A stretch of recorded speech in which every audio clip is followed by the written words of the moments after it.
Oi mates, welcome back to another episode of 80K Theory. Today, we'll be looking at how glorious reforms would change the Rainforest Kingdom. Now, alright, without any further ado, let's begin the video. To start, let's look at all the failures and successes of the Rainforest Kingdom pre-glory. The first failure of the pre-glory Rainforest Kingdom is that none of the queens of the Rainwings, yes, for those of you who haven't read the books, they have had multiple queens, we'll get to that, sent any search parties for the 17 Misty Dragons, some of which had been missing for months by the time of the Hidden Kingdom. By the time of the Hidden Kingdom, the Rainwings had been without a military since, based on the Guide to the Dragon World and Darkstalker, about a century after the disappearance of Darkstalker, over 1,000 years. This change was implemented by Queen Jericonda, who is stated to be the granddaughter of the Great Queen Anaconda. This change specifically came after the Rainwings suffered a massive defeat, where our best estimate, though it does seem to be intentionally biased by Queen Jericonda to push a mass disarmament of the entire Rainwing population, is 50% of the Rainwing population dead. This was likely because of the Rainwing assassin training program and being viewed as the most dangerous tribe at the time of Darkstalker, so the Skywings took preliminary action against the Rainforest Kingdom. It is said that after this war and the death of Queen Jericonda's mother, Queen Jericonda began several extremely impactful changes to the Rainforest Kingdom that would literally last nearly 2,000 years. These changes were, to the clear dismay and outrage of Jericonda's great aunt, the following: the end of the assassin training program, dissolution of the entire Rainwing armed forces, creation of what is now known as Sun Time, where the Rainwings nap, which makes them calmer and their scales brighter, and overall retreat into isolationism as ambassadors, such as Python, Jericonda's great aunt, no longer have a purpose and seem to no longer receive orders. This change of not having a military would be kept for, again, almost 2,000 years after its implementation. This made the Rainwings seem extremely useless until the time of glory, when she came to help the Rainwings take back their prisoners. It also made it so the Rainwings were excluded from the most influential war in Pyria in recent history, the War of Sandwing Succession, because all the princesses viewed them as useless in a fight, when in fact it would turn out to be the opposite case. Another failure of the pre-gloried Rainforest Kingdom is that one of the side effects of Queen Jericonda's chill out everyone policies is that with the government mandated laziness, which is a word combination I never thought I would have to say, the Rainwings lost an education system, so even grown Rainwings couldn't read or write, though they did have a tradition of oral storytelling. Another effect of Queen Jericonda's policies is that the Rainwings became so lazy they would just throw their eggs into one of 3 hatcheries and check every couple of days to see if any had hatched. For instance, jungle predator, just someone could come and eat a dragon egg, or a certain sea wing could steal an egg, setting up a chain of events which would lead to massive reforms. So, is this really a con? Yeah, I'd say it is. Finding a lot of pros for the pre-glory Rainforest Kingdom wasn't that easy, but they don't need in-depth explanations. So here are some rapid-fire ones: domestication of sloths, peaceful change of power, creation of sleeping darts, dragonets being trained to fly, aim venom, and gather fruit, and focusing on learning to change their scales. This one is both a pro and a con, as the Rainwings had multiple queens after the reign of Queen Grandeur. And this was great, as in theory, anyone could become queen and help to lead the tribe into a brighter future, and would, again in theory, stop incompetent and stupid dragons from becoming queen. However, in practice, due to the Rainwings' lazy lifestyle, the people who were actually fit for the position viewed it as a hassle and not worth the amount of work required to run on the job, while people who actually became queens did it just because they were full of themselves, wanted to feel important, or to make the job to further it towards their own weird goals, like making people serve sloths or experimenting with flowers, just kind of things like that. For almost the past 2,000 years, the Rainforest Kingdom was in a state of decline. Scattered villages making up the kingdom became increasingly isolated and smaller. The only place with any real form of government was the capital of the kingdom, where the queen still ruled. And it's likely that many Rainwings moved to the city because the more Rainwings in a place, the easier it is to do tasks, as there are more dragons to do them. It would also seem that the Rainwings' population decreased in this era. The ancient libraries and markets once known on the continent became covered by the jungle, forgotten by the once prosperous tribe that had created them. How did the era of decline brought on by Jericonda's reign end?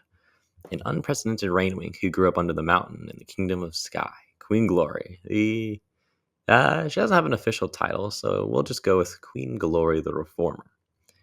Change doesn't happen overnight, but with the help of Glory's friends, they began a small military program to finally give the Rainwings some sort of militia force.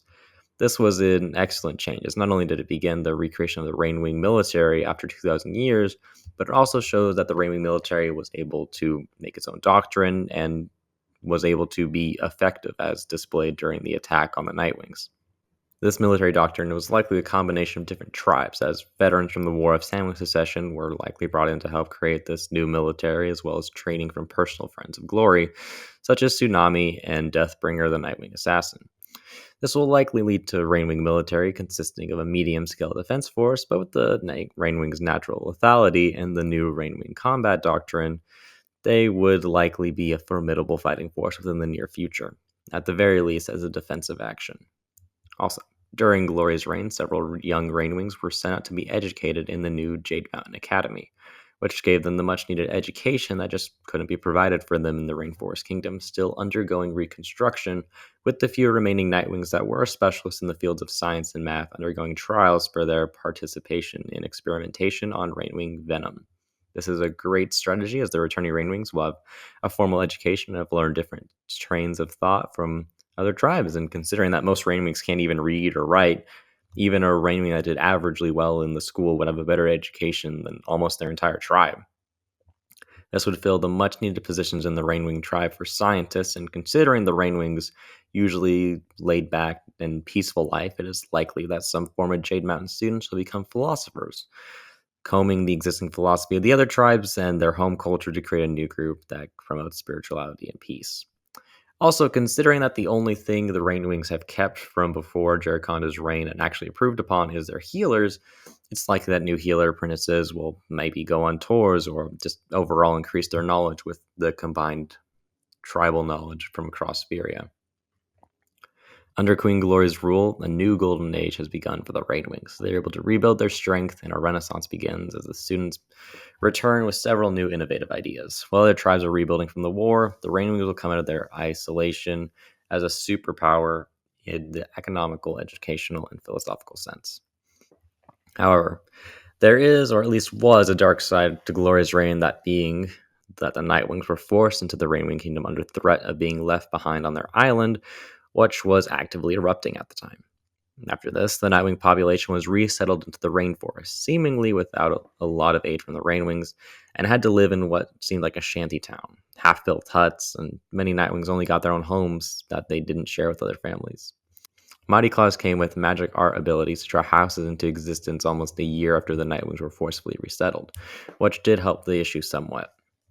It has also shown that the Nightwings were considered a second-class citizen, represented by the fact that their village is on the floor of the rainforest, while the Rainwing village is in the canopy for the beginning of their life in the rainforest. Their makeshift village was guarded by Rainwings, though this has now changed. However, it's not political barriers, but instead social stigmatization of the Nightwings by Rainwings that separates them. And it's possible that some Rainwings got arrogant from the fact that the queen of both tribes was a Rainwing and felt some sort of entitlement. One of the ways Glory has begun to make these tribes more cooperative is by making it so the patrols that guard the Rainforest Kingdom's borders consist of both the Nightwing and Rainwing, which force them to cooperate and interact with dragons of the other tribe every day. Also, as of the Guide to the Dragon World, Glory has allowed the Nightwing nationalists to move to the old Nightwing Kingdom's ruins and create their own city-state, with the hopes of resettling the rest of the peninsula, which currently has the name of Renewal. It only has a population of a little under 30, but it has gotten off to a good start, with allowing Rainwing research teams to come excavate the ruins looking for old scrolls, with the Rainwings sending food, seeds, wood, and medical supplies to help get the town jump-started. It's likely that if any Nightwings began any civil unrest in the Rainforest Kingdom, they'll be dropped off in Renewal, which will help keep the peace in the rainforest and eventually weed out any Nightwing dissenters, which will keep the cooperative Nightwing to improve the Rainforest Kingdom while allowing Renewal to grow, which already owes a lot to the rainforest, as Renewal's largest trade partner is the Rainforest Kingdom.